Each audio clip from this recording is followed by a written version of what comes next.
আজকে মরলে কালকে 2 দিন পরের দিন কেউ কাঁদবে না।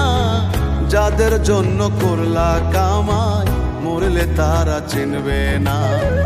আজকে মরলে কালকে 2 দিন পরের দিন কেউ কাঁদবে না। যাদের জন্য করলা কামাই মরলে তারা চিনবে না। থাকতে সময় করো আমল, ঈমান করো খাঁটি। শেষ ঠিকানা তোমার আমার 3.5 হাত মাটি। শেষ ঠিকানা তোমার আমার 3.5 হাত মাটি।